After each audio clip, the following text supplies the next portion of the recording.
নমস্কার, আমার নাম বাপ্পা। আজ কথা বলবো আপনার মকর রাশি নিয়ে।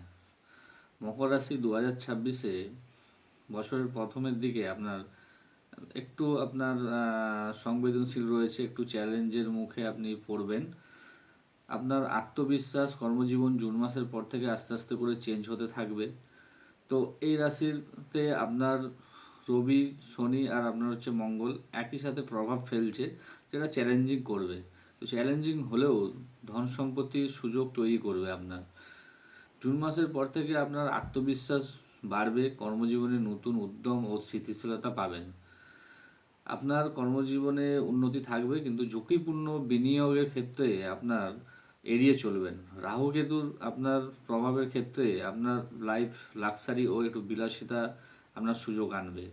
আপনার কর্মজীবনের মাধ্যমে মানসিক চাপের সৃষ্টি করবে। মানসিক চাপ আপনি একটু এড়িয়ে চলবেন, সুষম খাবার খাবেন এবং শরীরের যত্ন নেবেন। নমস্কার।